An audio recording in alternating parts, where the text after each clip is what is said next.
right, hi guys, welcome back to our Shared Tales. Today we have a very important guest, someone very dear to me, someone that has been there right from when I started my blog. I remember this guest, the very first writing I posted on my blog, I shared on her magazine too, and she made a lot of corrections for me, and it was really encouraging. And since then, I've held that close to my heart, and we've been trying to, look for something or some ways to come together, to do something, to collaborate, and finally, we came up with an idea for an interview. So, hi, Diane. Hi, how are you? Good. So good to have you here. So good to Thank have you you. here. I know we've been trying to figure out a way to do something together, and we thank God that we've been able to figure something out. I'm Yeah, sure this is the first more to come. good. Well, I hope so. I mean, I always look for opportunities to collaborate and to work with other Christians and other people who are out there doing things. So this is a fantastic opportunity. Yeah, yeah. Thank you so much for coming in here today. And I drove you out of bed very early, but let's do what we have to do. Yeah, That's true, but it's okay. It's all good. yeah. Okay, so today I'll be, just chatting, and I'm glad you guys are here so you could, hear what she has to say and, join the conversation with us. And if you have any questions, you could always put it down in the comment section. I will always be ready to answer. Okay, so I'm not going to introduce her. She's going to talk about herself. She'll let us know who she is, and over to you, Diane. All right. Well, I'm a Canadian writer, editor, coach, publisher, etc. I live in Canada, in Quebec. And I started my journey writing, I think like a lot of people at a really young age. We start with a desire to write when we're kids, and we read a lot of books, and we do our little notepads and everything else. And when I got serious about writing, I think probably around 2010, and that's when I really seriously started looking for opportunities to grow as a writer. I really wanted to write a book, and that's really what I started doing. So I started as writing short stories. I'd always written poems and different things, but short stories were my comfort zone. So writing a book was a whole new a whole new experience. I can totally relate to that. You're making me feel like I'm very normal right now because I used to be normal. Yeah, because right from a young age, I used to love writing, but I'll just be writing it in the notepads. Like I call it then a jotter. So I used to write it there, and then when I grew up, I'm more interested in short stories versus writing a book. So when it comes to short stories, I am there. So Mm, writing a book, I'm like, oh, yeah, not really my thing. So now I feel like I'm okay. I'm normal. I'm on the right path. I'm not alone. good. No, that's important though, because often as writers we feel like we're alone. People Yeah, don't understand why we spend hours locked in a room jotting things I down know. nobody's gonna read. you know? I know. I So it's know. nice when you have a community of people who understand exactly where you're coming from. Ah, that's so good. That's so good. Yeah, talking about community, you have a magazine, the Yes. Lost Pen magazine. I won't forget. That's my like the things that happened to me for the first time. I'm like, it's right here. So Awesome. yeah, tell us about Lost Pen magazine. Last Pen magazine, I'll try to keep it short because I could really talk about it for a long time. Because, like a lot of things that we do, it didn't just materialize out of nowhere. The Lord has been building it behind the scenes for many years. So when the moment came, it launched. But, when I was before 2018, when I really seriously focused on writing for the Lord, um, I was writing for myself. Like behind me, you can see I have a banner with my 3 books that I published, self-published on Amazon. And that was, I did accomplish my goal to write books, which was really great. So That's I was good. happy about that. And they're not overtly Christian, but the themes are Christian. So, and people who were not Christian read it and kind of were able to discern, the Christian values and themes in it. So that was satisfying. But the Lord really wanted me to hone in and focus on using my creative gifts for His glory and for His kingdom. And so I really switched my focus to uh, different types of writing. Okay. And so I started writing more blogs, guest posts, articles, devotionals, testimonies, things like that. And what happened was, sorry, that I was doing that. I was also supporting other writers by doing like beta reads and just things Yeah. like that to kind of support them, because I had that ability without having any formal training, but I was able to do critiquing and stuff. And that has to do with the fact that when I started writing, that's how I learned. I didn't take like a course, a creative writing course. I learned by doing it.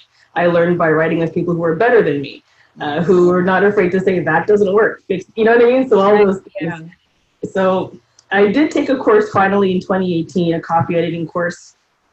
And through that, that gave me the confidence to take editing to another level. So I did open a freelance editing side business. Yeah. And from that came the Lost Pen magazine, because then I had the knowledge and the skills Yeah. to be able to formally, properly edit things, to make appropriate recommendations, and some of the copyright things and whatever as well. So that's it. So that's how it came to be. And it was really a desire to provide an alternative for Christian writers out there who are having a hard time finding places for their work. I found I had a hard time finding magazines and places because my writing didn't fit into one genre, and it did have themes that people might consider Christian and things. And so I really wanted to provide a place for people like me where they could submit their work and it would be accepted and it would be able to get out there into the world. And so that's why Lost Pen, was kind of like, come to the Lost Pen. If you're lost, you don't know where to go, come here. Right. Yeah. And so that was kind of the motivation and the thinking behind it. Yeah. Oh, that's a very inspiring story. When I thought of how I could expand my writing, what I could do next, I thought, okay, I don't want to do like my blog. I don't want to write alone. I want to incorporate others. That's why I started reaching out to people, accepting guest posts. I didn't want it to be just about myself, because when you are alone, you can learn from others. So the many people that have collaborated with, I've had received their guest writing. I've been very inspired by them. Even to the people that I've submitted to, we're all learning from each other. We're all molding each other, encouraging each other. And I Yes. love that. I really love that. Okay, yeah. So you've walked us through the birth of the magazine. That's good. That's very inspiring. And I pray that you have more inspirations, more knowledge, more wisdom to move it to the next level, to the highest level ever possible. God is good. Yeah, all the time. Yes. So yeah, if someone would ask you for an advice today on writing, someone like me, not saying me, but if someone were to ask you for an advice today on writing, what would be your first response? I thought about that, and it's really hard because we're each individual and we each have our strengths and weaknesses, and we all learn differently, we all write differently. It annoys me when I read things that say, you have to do it this way, or this is and I'm like, no. There might be some guidelines and there might be things that prove true a lot of the time, but each one of us has our own method and our own way. And if it works, it works. And maybe there's things you can tweak here and there. Anyway, sorry, that's just a bit of a digression. I think two things that come to mind, because I work with a lot of new writers, people who, have been feeling for a while the Lord wants them to write something, but they've never written before in their life, so they'll go about it and start producing whatever it is that they're supposed to write. But unfortunately, they also don't have the necessary skills to support that. Yeah. And so I think my advice would be to write the story that God gives you, by all means, for sure, but to also invest in some type of preparation, some type of learning, so that, because if you're writing a book, most likely it's not going to be your only book. You'll probably end up writing more things. So you're better off right from the beginning to invest in classes or a group or some type of support to build your skills. And I mean, I'm doing one right now on Udemy just to supplement my learning, and it cost me like $20. and it's like 12 hours worth of teaching, and it's very good. I'm really enjoying it quite a bit. So you don't really have to, go to university and spend $900 on a course. There's a lot of alternatives out there that are affordable and that will help you. The second thing I would say real quick is to, as we were sort of alluding to before, the importance of a writer's group or writer's society, or, just something that, even if it's a small group of people, but that have your best interests at heart, that are committed to the craft and that are committed to learning, just by being in a group like that, I think writers can grow exponentially. And I know that because that's how I learned. And I think a lot of people have been learning that way as well. So those are two things I would recommend: formal learning and group learning. That's true. I agree. Yep. I totally agree with that. And I think that's working for me too. Yeah, especially with the group learning. I'm not really in a group right now, but I try to do a sneak peek into different groups, try to take one or two things from them. And yeah, I've looked into groups. I've have seen the way they write their short stories, and I'm like, maybe I could tweak my own this way. I could put the sentences better. That's really a good point there. So thank you for that. No, you're welcome. I hope you guys are putting down the notes too, because she's going to load us with so many tips. Okay, so I know you've talked a lot about writing, how you started writing, what you're doing right now. So what are the things you really love about writing? How do you feel? What are the things you love? It's a good question, because I don't write as much now as I used to, because I focus more on editing and coaching and things like that. But when I started out writing, like you, I would kind of zone out, and it kind of became like a safe space to just get away from the world and just immerse, especially fantasy. You're creating worlds and characters and people, and culture, and all this stuff, and you have a chance to incorporate all the things that you love into the story. And so it was awesome. I loved doing that. I also loved editing. And, as much as I like creating, once you've created, you've got to put order to that creation. So that I found I loved as well. And I would probably spend more time editing than I did writing, just to get it perfect, So they kind of went hand in hand. I really like that. But I think now, because I also don't write as much fiction, I think ultimately what I get now when I write a piece is the satisfaction of knowing when I properly communicated what I intended to communicate. And usually by the end of the piece, I know if I've done that or not. And so if I've done it, I can close the page and move on. And if I don't, then I'm sitting there editing until I get it to a point where I'm satisfied with it. Yeah. Oh, that's good. The satisfaction that comes with writing and passing the message across. That's really good. Yeah. So does writing energize you, or does it exhaust you? Some people, I don't know if that's I don't know if that's a right question for someone that loves writing, because you should choose one. I know the one you should choose. Let me hear from you. Oh my goodness. That's a really tough question. Writing energizes in the moment because it's something that I enjoy. And when the words are flowing and when things are flowing, it's like a perfect combination of experience. I don't know how else to put it. It's great. What I find exhausting is, like, when I was writing probably Berserker, Berserker was tough because I had written it over, I think, a 5-year span, and I had gone in bursts, right? So I had pieces of this thing all over the place. And I had written it differently than I had written the other 2 books. And so it was exhausting trying to figure out how to put all the pieces together.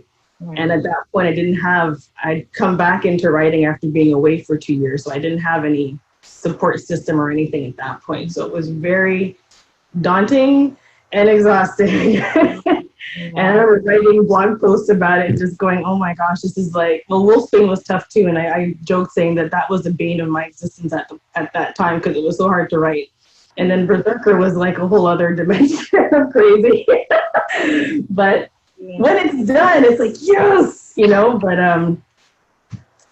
but it goes hand in hand. There's a creative process, which is great, but then there's bringing that creativity to a point where you can actually do something with it. And that I think can be Yeah. exhausting. Right. That's Yeah. true. Yeah. As you were explaining that, I just thought of myself like when I'm writing or if a story pops into my head, oh, I'm full of energy. I need to write it. I need to write it, put it down. And then when I go through it again, trying to make sure that I connected everything, oh my God, that could take weeks, if not months. Yes. Yes, I hear you. Look, yeah, I just want to pour out the story and get it there, but then trying to make sure it's perfect, that takes a long time, a long time. And I'm sure it might be the same for other writers out there. So let us know how you feel about writing. Does it energize you? Does it exhaust you? Or does editing, let's say, does editing exhaust you? I'm pretty sure a lot of people will say, yeah.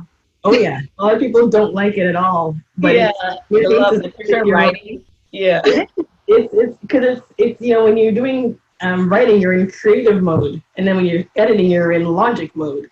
And, you're kind of like if you're not used to being in that logical mode or learning or knowing how to evaluate your own work and figure out how to fix it, for sure it's going to be a challenge. But it's also extremely satisfying when you're like, yes, finally I figured this out, and then it flows. So yeah. Yeah, and I would encourage all the writers out there, just be patient. It takes time. It takes time. I know there's a book I want to write. I started it like 2 years ago, if not three. Till today, I'm still stuck. I don't want to go back. I feel so lazy going back to like put everything together because someone read it and like you have to put more effort into it, put more words into it. And I'm like, okay, I'll get back to it sometime. Well, if you permit me, I'll give you a little side story. Mhm. The very first book, The Purple Morrow, was not the first book that I wrote. The first book that I wrote was the first book that was the story the Lord gave me that opened a door for me to get into writing. It, Mhm. it was one of those moments where literally, like, I was outside at the park with my kids, and this story kind of dropped into my head. That's the best way I can describe it. So I Yeah. went home and started writing this thing, and I laugh now because it was horrible. It was like super short, but it was like it's done, right? Like the idea is there, it's out. At least that part of it is completed. But what happened was, as often happens to first writers, it's the first book. Right. We don't know what we're doing, right? And so that was the book that I used to learn how to write a novel. And I Mhm. learned, I joined, at the time there was Autonomy, which was a part of HarperCollins, the big book publisher. And it Mhm. was like a writing community where you could, write, upload parts of your book. People would critique it and different things like that. And as a young writer, I learned a lot, but I also unfortunately didn't really know how to manage all of the feedback and all of the content people were telling me. And I Mhm. spent so much time trying to fix this story to the point where I never did. Mhm. So from 2010 to 2020, almost to 2021, the book is in nowhere land. So, I guess what I can say is for anybody who's writing a book, it happens where you have an idea for a book and it doesn't pan out. I've got 3 or 4 different versions of it, but none of them is the version that I would publish.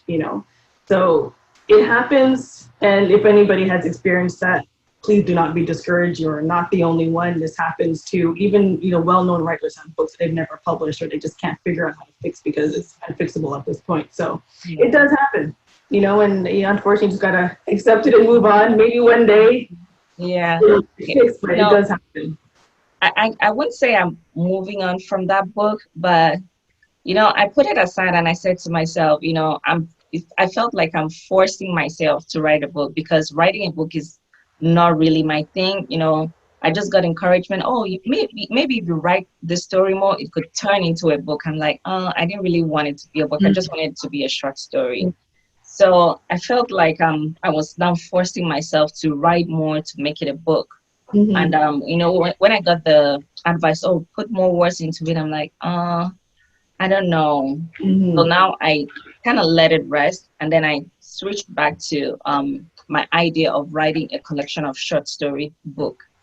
So now I'm writing short stories. I'm like, this is my thing. When I Right. maybe someday I'll figure out what to do with the other one, or maybe just put it as a collection, add it to the collection. But I feel like maybe that wasn't really my thing, and I don't want to force myself into it just because I'm getting that advice. Oh, maybe it could be this. Mm-hmm. That wasn't originally my idea. So Yeah. I don't know. What do you think? Well, I mean, I think writing a book should be something that you're passionate about because of the time and the effort that goes into it. Not only do we have to write it, but sometimes we have to research. Sometimes we have to, there's a lot of things that go into writing a book. And if it's not something that you are 100% committed to at the moment, probably it's not the right thing at that time. I think you'd probably be better off putting your energy into something else that you're really motivated to accomplish Mm-hmm. because you're more likely to finish it. And Yeah. then be able to move on to whatever other project you want to go on to. Exactly. Because the short stories I've completed like two or three. Mhm. Yeah. So I'm like, those ones I can complete it. And I've gotten more knowledge from other people on how Mhm. to construct my words better. So when I read them compared to how I wrote the first one, I feel like I wrote it neatly and completed it neatly. Right. So yeah, I think I'll not force myself into it. It's a really good story, but it's going to be very broad. I'm like, I don't really think that's my goal for this right now. Maybe someday. I never know. And Yeah, sometimes they're just meant to be stories. You know, exactly. I've had stories where people are like, "Oh, I want more. I want to know more," and I'm like, "Well, there's no more. This That's is why what the short it is." story. Yeah. But that's how a short story should end. It should end that people are wanting to want more. Like Hmm. that's how I feel about it, anyways. So just like Yeah. finish a book, you're kind of satisfied, but you want more. Well, Hmm. same thing with a story. It just happens in 5 minutes instead of 3 days. Yeah. Yeah. Oh my goodness, that's really good. Thank you. So you've made some publications of your magazines. We've had a lot of guest submit posts. So tell us about the contents you've published. What are they like? Is it Christian based? Is it just feed us? Uh, yeah, well, the Lost Pen magazine. Oh, you know what? Just before I get there, I'll just read you real quick our mission statement. And Okay. I'm going to read it because if I do it from memory, I'm not going to get it right. So, okay. So, Lost Pen magazine's mission is to inspire, encourage, and mobilize Christian creatives to pursue with passion and confidence their God given purpose, which is to glorify God, serve the church, and reach the world using our gifts. We are a kingdom driven ministry and invite Christian creatives to see their spiritual gifts as having global purpose that can, in God's hands, change and transform lives.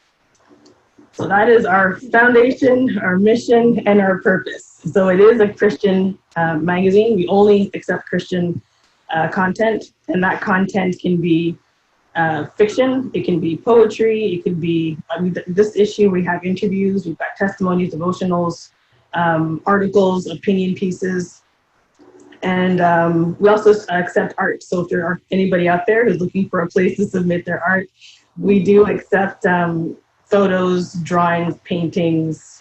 So just a lot of various content. Our information and details and submission information is on our website under the submissions tab. Hmm. But we like our first issue. I'll just scroll over there real quick, just so I give you the exact information. Yeah. Our first issue was Deep Unto Deep. That was the theme. That was the one that you submitted to. Yeah.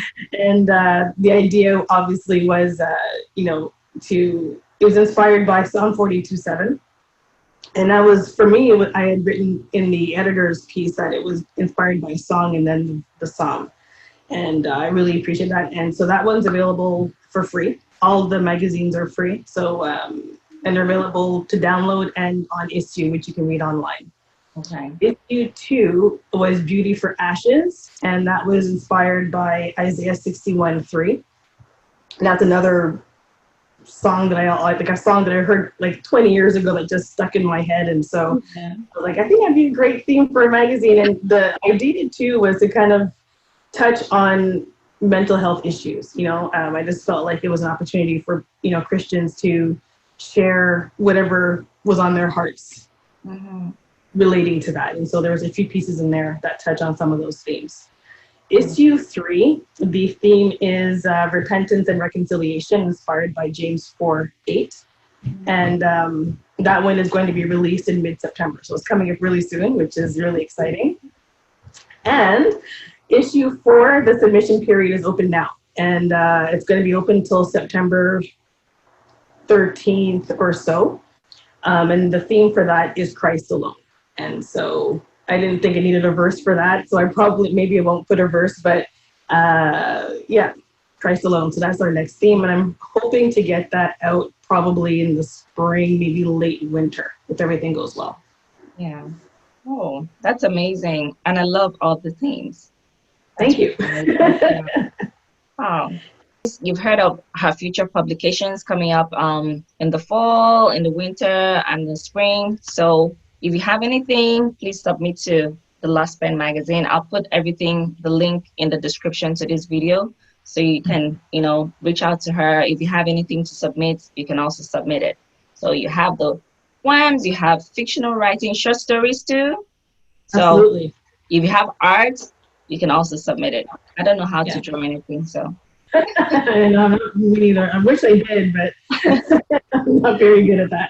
Yeah, so I'm going to also put her social media contacts too on the description and somewhere on this video, so that you guys can reach out to her either on Instagram, Twitter, Facebook, and all others. Okay. So I know our video is coming to our interview is coming to an end, but how do you feel this 2020 has treated you? I mean, a lot of people are like, can we just delete this year and start over? So what do you think? Do you think there's any good news in this 2020?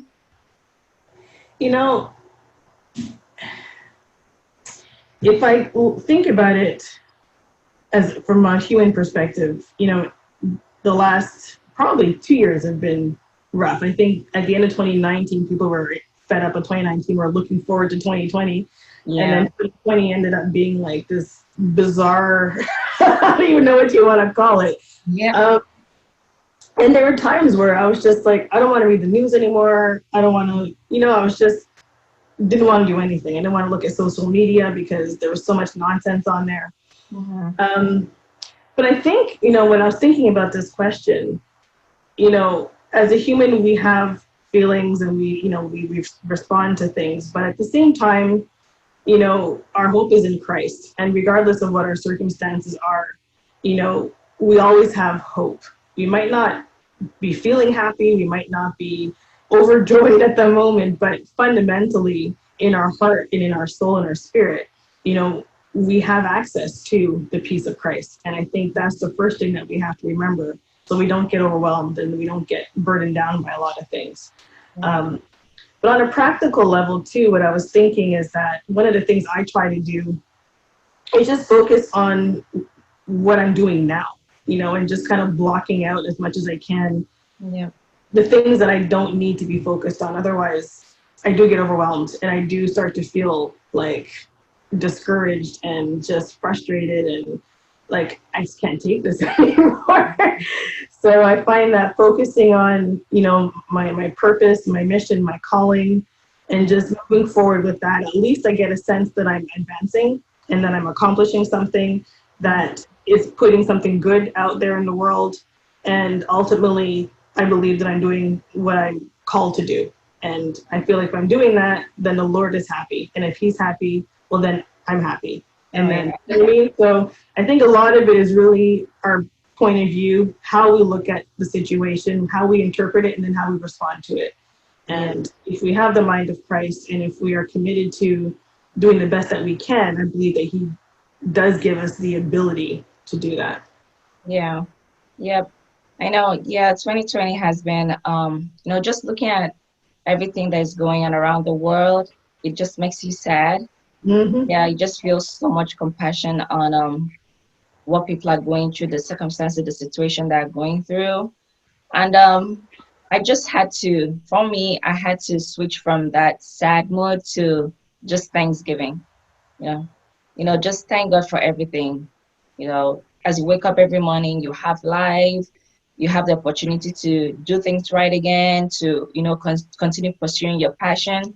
Just thank God. So I feel like 2020, I don't know what God has in stock for us, but I'll just thank Him. I'll just keep hoping that everything will work out well, that everything will bring us peace. Hmm. So, and just like you said, let's keep hoping, let's keep believing, let's keep living in Thanksgiving. I know a lot of things are making people sad, depressed, anxious, like what's going to happen, but just keep having faith, Yeah. live in praise, don't lose that hope, don't lose that faith.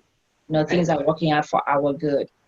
So, Yeah. all right. Thank you so much, Diane, for this. I wish we could go on and on, but Zoom is gonna give us another notification like you're staying too long. But this has been an awesome interview. This has been an awesome one. Thank you so much for um, talking with us today.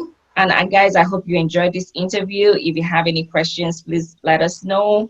Or if there's anything you would love to hear more about the Lost Pen magazine or Ashetel's blog, feel free to reach us. All the links will be on the description. So thank you guys. And thank you, Diane. Thank you. Bye.